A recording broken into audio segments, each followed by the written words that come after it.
So, let's talk about the primary that just happened. David Packman, take it away. What an eventful night we had last night. We have our first series of really important results for the 2022 midterms. We had a number of different primaries these two yesterday. guys. Some of the results are absolutely delightful, and some of the results are absolutely horrifying. It really runs the full gamut, and we're going to get to all of it.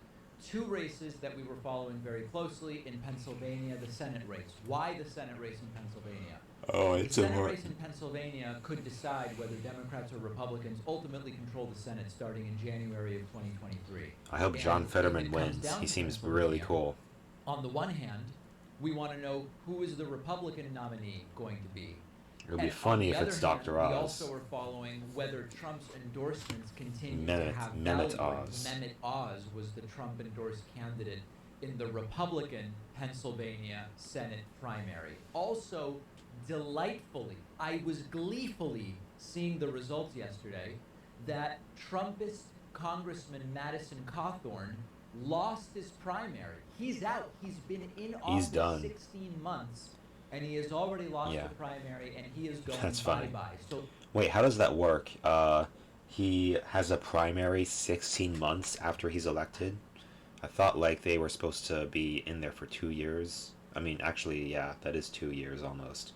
Well, I guess he is going to lose his seat. The election results take place, like, at the end of the year. So let's look at this one by one.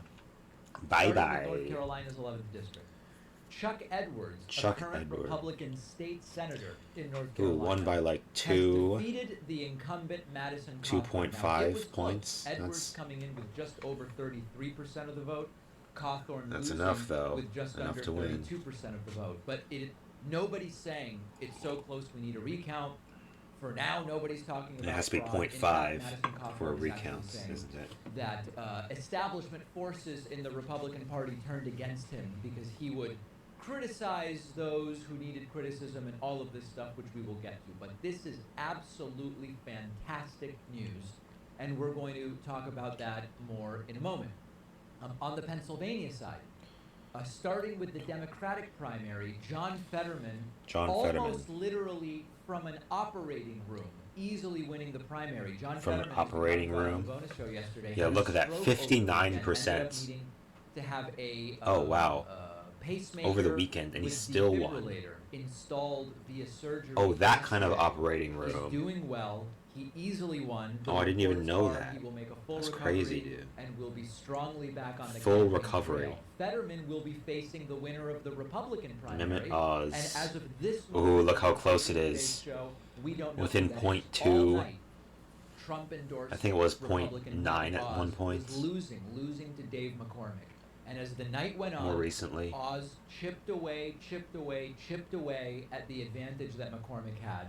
And by the end of the night, by this morning, with 95% of the vote counted, Mehmet Oz is ahead by only 2,500 votes. That's 0.2% of the vote. Just as a reminder, in Pennsylvania, if the margin of victory is 0.5% or less, it triggers an automatic recount. These numbers aren't final. But the point is, if the numbers end up being this close, there will be an automatic recount, and we're off to the races again, and we will see ultimately what the results of that are. But we don't yet know because they are still counting ballots. Now, we're going to talk about Pennsylvania governor in a separate segment. It's a very important race, and it deserves its own time. But we will get to that in a moment. So, Madison Cawthorn tweeting a concession. Quote, congratulations to Chuck Edwards. Madison on Cawthorn. Oh, he admitted his loss. It's time for the 11th District well, that means he's better than Donald Trump, at least. Republicans to rally behind the Republican ticket to defeat the Democrats' nominee this November. Cawthorn did praise Trump when conceding. Take a look at this clip. Oh, you know what? The thing that I love about President Trump is that when he never backs down. Against the wall, I found that most people in politics, if it's not politically expedient to them, they'll turn your back on you in a heartbeat. But no matter what you are facing, when Donald Trump has your back, he has your back to the end, and that is why he has your back. Really agree with that. Yeah, what did Donald Trump do? I mean, he endorsed he endorsed him, which is nice and all, but he still lost. How about Right. I that? mean, this was politically expedient for Trump to endorse Cawthorn at the end of the day. The guy running against Cawthorn isn't like a wild Trumpist, and Cawthorn is a wild Trumpist, so that's the political expediency. Just before conceding, Cawthorn did weigh in on the leaks of his pictures and videos and all of this stuff. He says it's a coordinated strike from within the Republican Party to take him down. Congressman, there have been several photos and videos of you circulating online. Oh, several videos. Yes, I've seen the videos, Who maybe have lost some confidence and they're hot. and are looking for some other kind of leadership. You know what? I'll tell you. There's been a coordinated strike carried out by Coordinated strike. all establishment wing of our party, and it's really something that I think is it's a loser's mentality. Someone saying, Going in "Ooh." the direction that the population's going in. It's a And if they loser wanna be mentality. opening off people from my But you're the past, loser, though. Old pictures or things that happened years and years ago. I feel free to let them do that. I think the American people will see through that. Well, whatever. I mean, listen, he's right. It was very clear that the Republican Party establishment decided we don't want Madison Cawthorn Oh, to yeah. remain in the House of They Representatives. don't like him Now, anymore. his framing is it won't matter because the country's going in his direction. He lost the primary. He is out, and that's an absolutely fantastic thing. Voters have, in a sense, sent Madison back to his room to think about what he did. Go to your Cawthorn's loss room. is also a loss for Trump. Trump went on Troth Central. Troth. He calls it Troth Central, as you might remember. Troth Central. It's actually called Truth Social. Trump Troth went on Truth and Central. endorsed Cawthorn 2 nights ago, and this one did not go Trump's Oh, no. way, so that is a loss for Trump. Now, meanwhile, Imagine this if is Trump gets back bizarre. on Twitter. At his That would be a event last disaster. night, Mehmet Oz thanked For everyone. Fox News propagandist Sean Hannity. Make you proud. I want to thank Sean Hannity. Sean, Ooh, like a yeah. brother to me. When Sean punches through something, he really punches through it. Punches he through understands something. exactly how to make a difference, and he's been doing that this entire campaign. Much of it behind the scenes. Right. He Behind the invites scenes. late night conversations. Again, the kinds of things that true friends do for each other. Oh, late In night another conversations. era in the American That's political cute. media landscape, it would be outrageous to hear that an on-air host on one of the major networks was not only openly supporting one of the candidates in a primary, but behind the scenes giving them advice and pep talks. At one point, that would have been seen as inappropriate. No, listen, you have an on-air persona, and it's not right for you to be advising a candidate in this way without it being really what you're doing officially. You're doing one thing, and then you're doing another thing behind the scenes, and you're attacking Oz's opponent on air without disclosing that you have this sort of informal advisor, to the extent we know it's an informal advisory relationship. At one point, that would have been outrageous. Informal. Now we just kind of shrug and go, yeah, Hannity picked a candidate and was helping Mehmet Oz. And then on the other Oh yeah, of course. Hannity says that he's not a journalist. He's a variety talk show host. So it's not hypocritical of him to put the spin on things. And he says like, oh, I'm just like the whole newspaper, not just the news section. It's like, but you are a political pundit though. Like, it's a weaselly way of shirking responsibility. On the other hand, Dave McCormick, who we still don't know whether it will be Oz or McCormick, almost in a tie at this point, 2,500 votes separating them. This you have to see. It'll be funny if it's Beyond parody, Oz. McCormick now says we might still win because of mail-in ballots, which of course the whole line from the Republican Party has been Mail-in ballots are all mail-in fake. ballots are bad, mail-in ballots are fraud. And They're now McCormick's fraud. saying, The "Don't worry, fake ballots." We've still got the mail-in ballots coming. Now we're gonna win this campaign. Mail-in We're gonna ballots win this campaign. are all fake. And, You don't know where and it's coming from. tomorrow, right now, we have tens of thousands of Tens mail-in of ballots thousands. that are counted, that are gonna need to be Millions counted and again billions tomorrow. of And, ballots. so that, Fraudulent. unfortunately, we're not going to have resolution tonight, Fraud. but we can see the path ahead. We can Yeah. see victory Stop ahead. the count. Don't Stop worry, guys, the on count, mail-in ballots, guys. My party has attacked for the last 2 years are what are ultimately will save us. And this is normal for the right. Whatever fits the narrative of the current 5 minutes, they go with. So those are some races. Yeah. Great to see Madison Cawthorn defeated. Yeah, what if That Dr. Oz we've talked often. steals the election with all the fake ballots? Okay, so the whole Dr. Oz thing is interesting because he's sort of like a charlatan, like a grifter, a grifter, a fake TV guy who uh, who built his success upon like the persona that he created for himself, not like actually rather than his actual achievements. It's kind of like Donald Trump, like uh, creating this persona as like the ultimate businessman. You know, he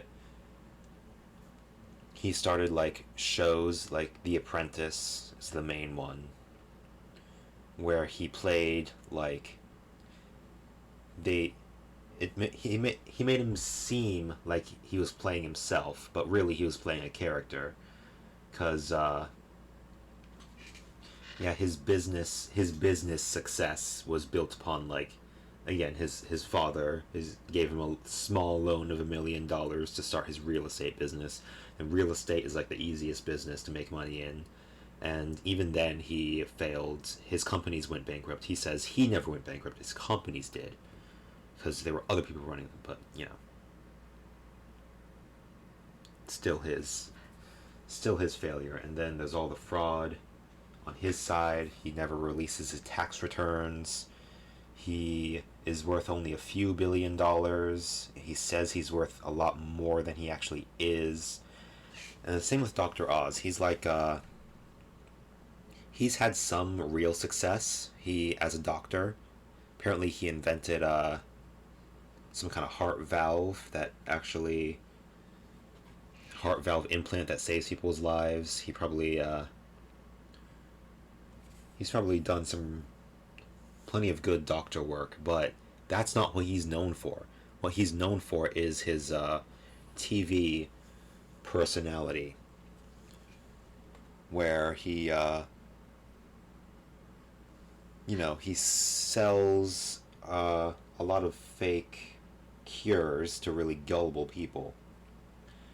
And of course, he has a very large audience on the right wing, because it's those people who don't trust the medical establishment, who I mean, let's be frank, these are not very smart people, so they go for all sorts of whack cures. It's kind of like the hydroxychloroquine thing. There were no studies that said hydroxychloroquine was good for treating COVID, but they believed it because Trump said it was. So he said it because he just wanted to find a cure, and to make it seem like he's doing something, getting something done.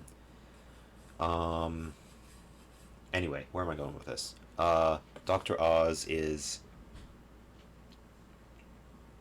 kind of like the same kind of guy as Trump, where he builds up this image of success, and he runs on the public persona that they've crafted for themselves, rather than like the actual like achievements they've done, or like the policies that they would enact. That's another thing. Like, they're not very big on policy. They're all just like America first. I can get things done because I'm a smart guy, and you can know that I'm smart because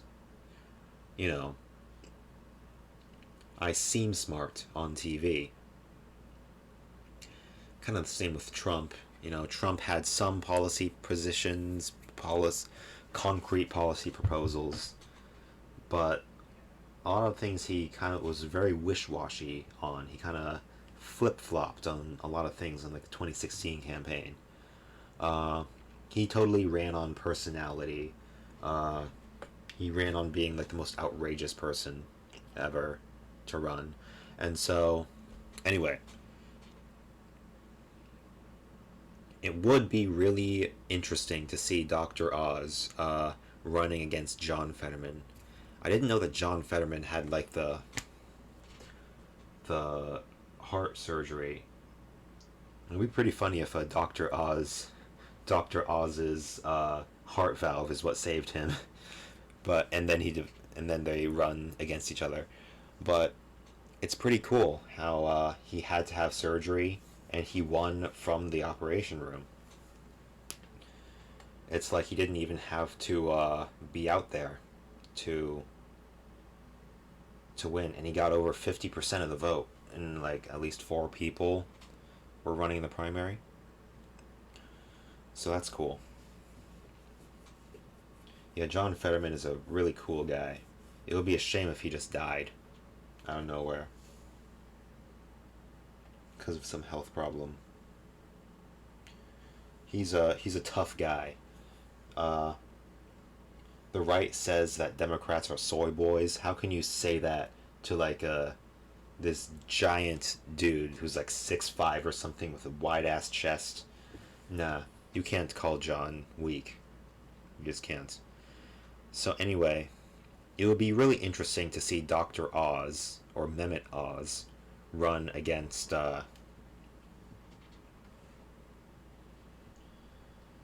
running against John Fetterman. 2 big personalities. I never really thought of Dr. Oz for a very long time. I knew he was like on TV for a while, but then I just stopped thinking about him because, of course, I never watched him. Kind of the same with Trump too. I didn't know that much about Donald Trump before he started running for president. Now, granted, like he started running when I was like 18 years old, but like, or something like that, 18 or 19. But like, if he never ran for president, I would have just known him as like a billionaire who is on TV sometimes for some reason, and who's like, I didn't even know him as like an asshole. I knew he was like a bold guy, very ostentatious. Is that the word? I've been to Trump Tower like a few times, and it was very the aesthetic, the Trump aesthetic. It's all like gilded, all gold, but it seems fake. It seems off. Like it seems like really cheap. And what's the word?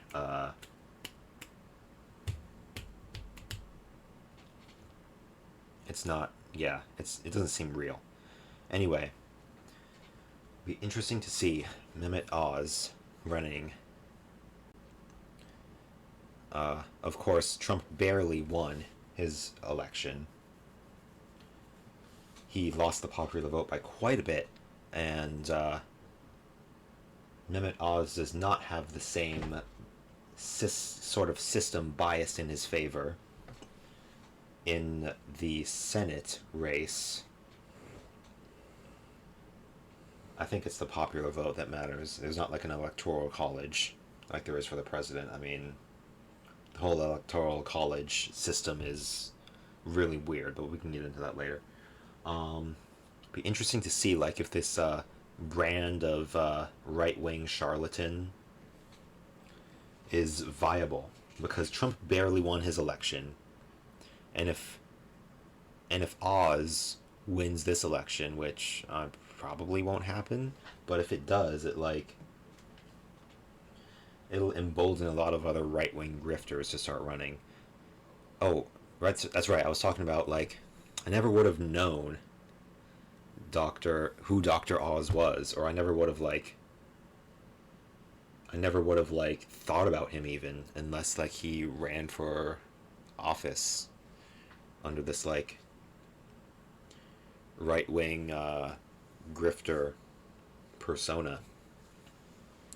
I think I heard during the pandemic that he was pushing hydroxychloroquine, but like that barely registered with me. I guess he's very popular with boomers and like conservatives, like very into cable TV, people who are into cable TV who just watch TV all day because they have nothing better to do. They live in these shithole small towns in the middle of nowhere. They have nothing else to do but watch TV and like maybe shoot guns. or drive around in their giant ass pickup trucks. And they're boomers, so they don't go on the internet. They just watch TV. So yeah, let's look at this 538 article. And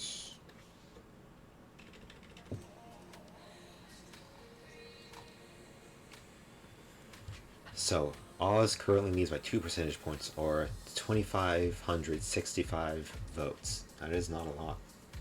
There are 32,000 mail ballots left to count, but it won't sway the election. And so a recount is automatically triggered anytime a statewide race in Pennsylvania is within 0.5 points.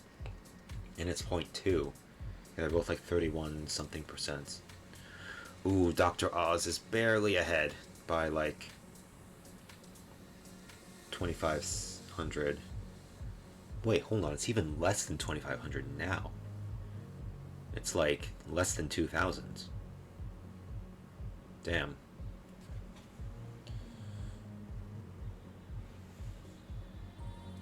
It'd be funny if like they couldn't. I mean, they gotta pick one of the guys, right? If they keep doing recounts, and it's still within 0.5 points, what do? Do they just like pick the guy who has more votes? Probably.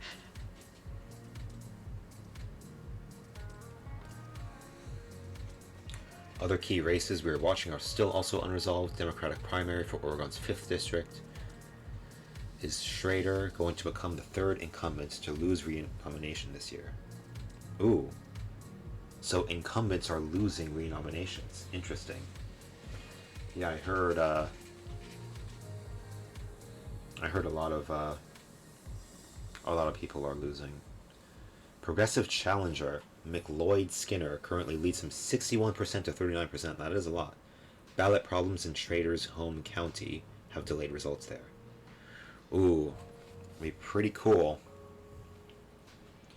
if the progressive unseats an incumbent that's totally base and anti-establishment pilled. Seems like there are populist anti-establishment movements on the left and the right, and like the progressives on the left, and on the right you have like the nationalist Trumpy types of people. Seems like the Trumpists are not doing great, but you know, progressives are winning. Yeah, we're winning. They talk about it later down here.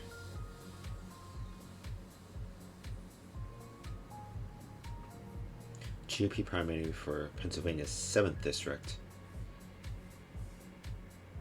Her current margin of 51 to 49% is weaker than expected for a candidate who has the full backing of House Republican leadership. It remains to be seen if this means Scheller will be a weak candidate in the swing seat in the fall. Ooh, interesting. She's barely holding on with 51%. Yeah, she has the full backing of the House Republican leadership. Yeah, it seems like the establishment on both sides is on the defense, trying to hold a line against these more populist candidates. Democratic primary for Pennsylvania's 12th district is also unresolved, but progressives appear on the verge of victory as Lee leads Irwin 41.7% to 41.3%. It's unclear how many votes remain to be counted, however. Fingers crossed. All my fingers are crossed. 41.7 to 41.3. That's within 0.5.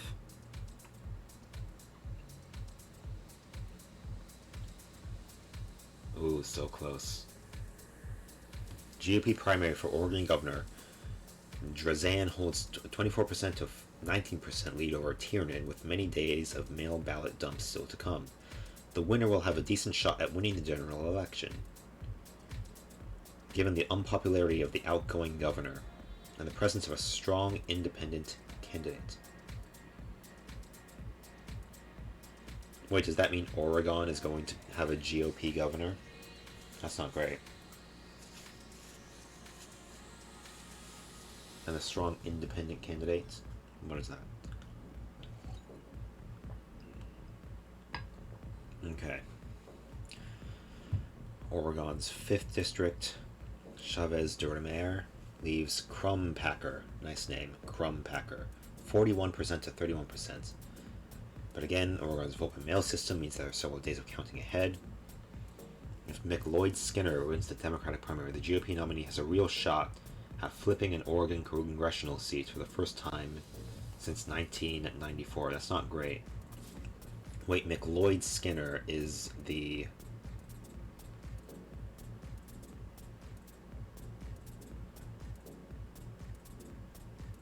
Did they talk about that guy up here? Progressive challenger McLeod Skinner currently leads him 61% to 39%. Yeah, that would look bad if a progressive unseats an incumbent and then loses in the general election. That'd be bad. Oregon's vote by mail system. The GOP nominee has a real shot at flipping an Oregon congressional seat. Yeah, that would look bad for the progressives. So, fingers crossed again for Oregon's 5th district. Or no, Oregon's... Yeah.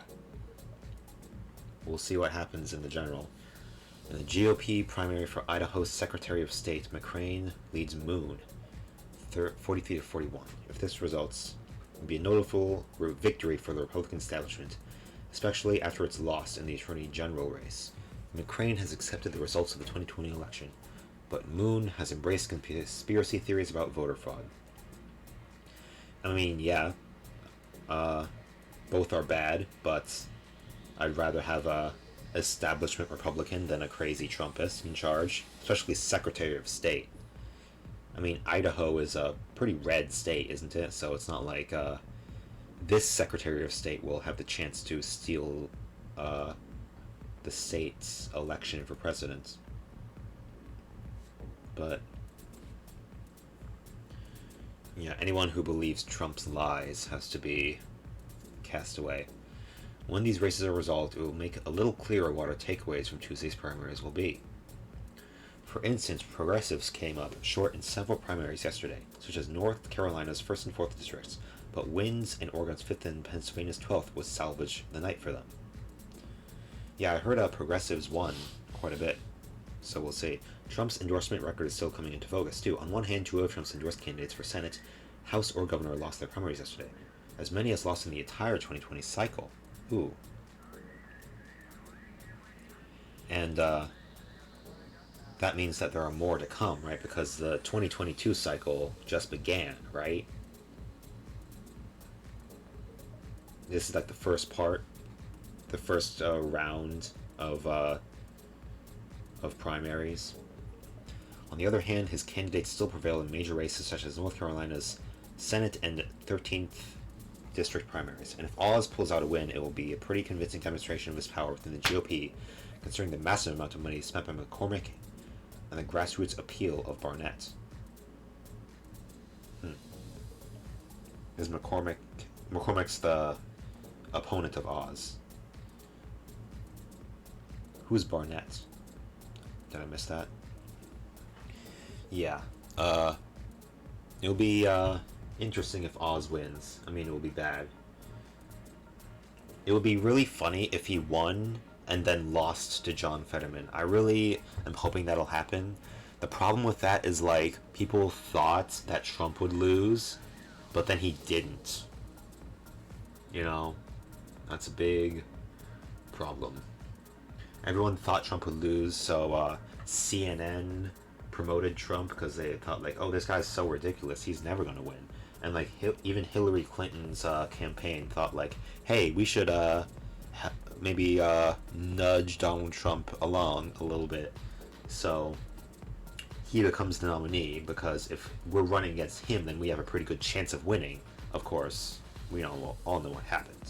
They won popular vote by quite a bit, but the Electoral College did its shit. As we've written, while Trump is still endorsing plenty of Republicans in safe primaries, he is also making some riskier endorsements, some of which have panned out and some of which haven't. So far this cycle, 62 of the 65 candidates Trump has endorsed for Senate, House, or Governor, and whose races have been called, have won. Keep in mind, though, that 95% win rate is only slightly lower than his 98% win rate in 2020, even if the cycle goes south for Trump personally, though. His illiberal vision is clearly winning out within the Republican Party. According to our research, at least 28 candidates who reject or question the results of the 2020 election won Republican primaries last night, most notably for Pennsylvania governor, an office that could have power to overturn the 2024 presidential election. Yikes. Okay, so we're going to have to keep an eye on the race for Pennsylvania governor. Actually, why don't we look it up right now? Penn governor. Yeah. Tom Wolf, a Democrat since 2015, has been governor. Paul governor race. Mastriano. Oh, an Italian, I see. Far-right election denier wins GOP governor primary in swing state of Pennsylvania. Goddamn Italians. We never should have let them in this country. Look what they've done to this place. Won 44% of the votes, as opposed to 20.3%. Retired Army colonel has risen to prominence espousing far-right views directly to a homegrown network of online supporters. Oh, okay. He's also known for his support of a lie that widespread election fraud led to former President Donald Trump's loss in 2020. For that, Mastriano received Trump's endorsement. Okay. Yeah, not great. So, Republican establishment panic. Yeah. Establishment is in trouble on the left and the right. But, like, the right-wing populist movement seems like it's got a lot more momentum. I mean, Trump won. We all know that. And he's sort of populist. At least he has populist rhetoric. A lot of his supporters are like anti-Republican Party, especially after the whole 2020 thing, where the Republican establishment refused to believe Trump's lies about the stolen election. It's crazy how much damage Donald Trump has done, not just to the country as a whole, but to the Republican Party. All but just because of his ego, because he couldn't take the L of losing in 2020 by a pretty big margin. He lost by quite a bit. Yeah. And so, like, the Republican Party, of course, is not going to just, like, try to steal the election, because they can't. I mean, they would have to literally do, like, a military coup and, like, suspend the election, because, like, they're mad at Mike Pence for not for not refusing to certify the election, but, like, he didn't have that power. It's not like refusing to certify the election would have, like, changed the results of the election. Yeah, that's what they were doing on January 6th. And, yeah, we all know what happened on Jan 6. Yep. I mean, what was the GOP supposed to do? They couldn't steal the election, but they also couldn't call out Donald Trump on his lies because, like, Trump is so popular in the Republican Party that, like, calling him a liar would just make his base hate them. But his base already hates the establishment, the rhinos, as he calls them. Yeah.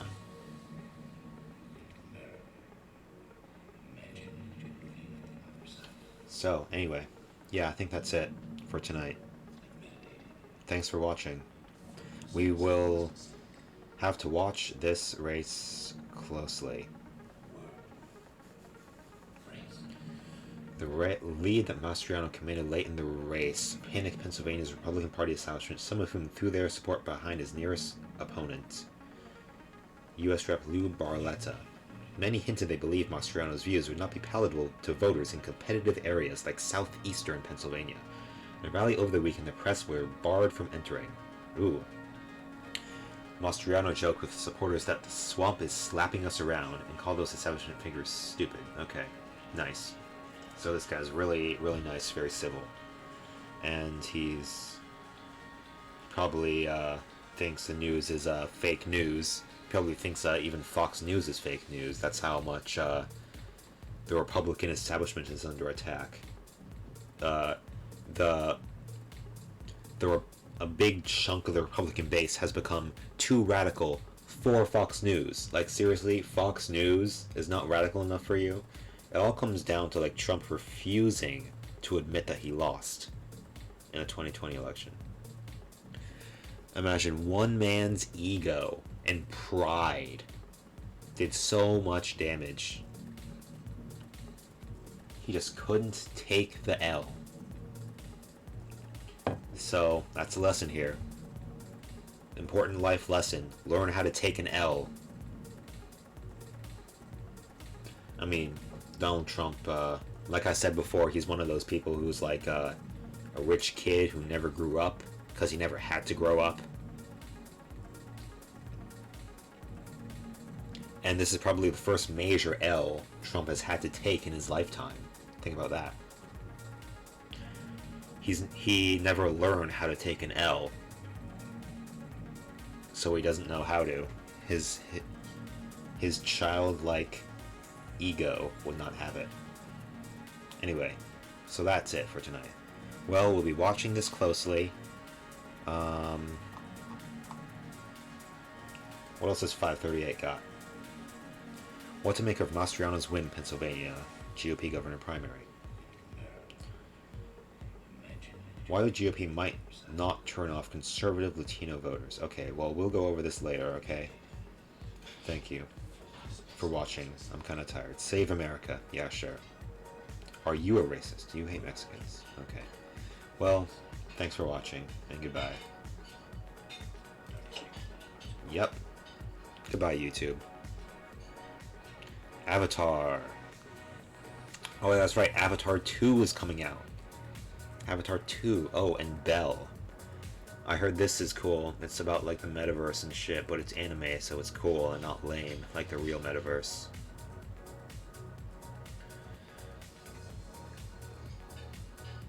Damn.